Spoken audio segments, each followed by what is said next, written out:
everyone, Ian here.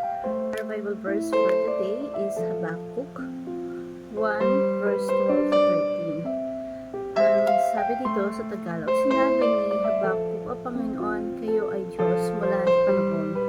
Kayo ang aking Diyos, ang banal na Diyos na walang kamatayan. O Panginoon, ang bato na kanlungan, pinili niyo ang mga taga-Babylonia para magparusa sa amin.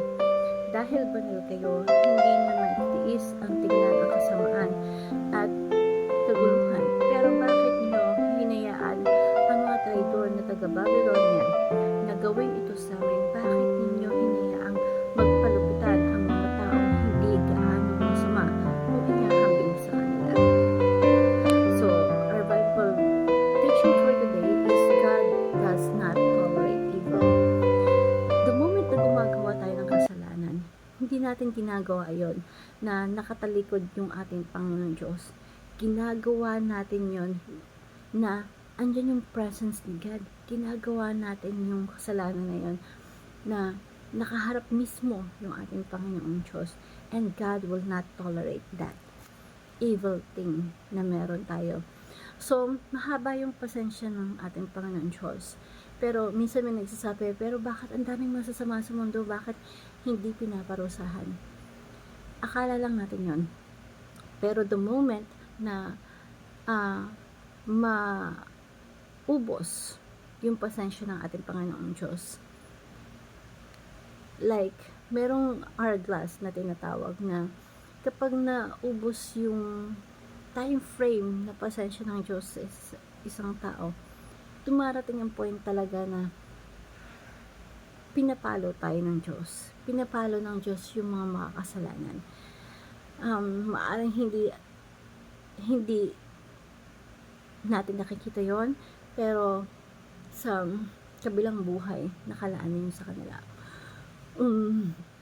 God punish evil with evil. Kaya nga nagagalit dito si Habakkuk kasi hindi niya matanggap na yung mas makasalanan na bansa ang magpaparusa sa kanila.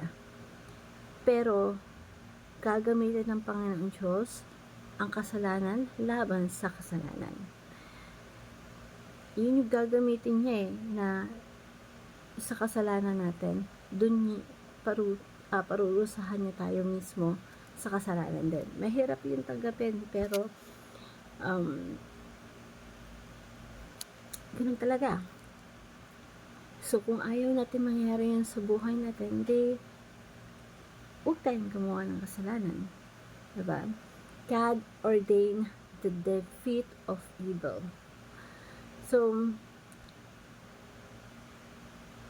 lagi natin tatandaan na yung Panginoong Diyos, gagawa at gagawa siya ng paraan para ma-defeat yung evil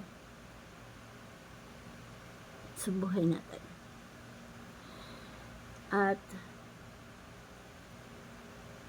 Pero kailangan tayo mismo matuto tayo. Kasi pag hindi tayo matuto, dumarating ang time na para tayong anak na pinapalo.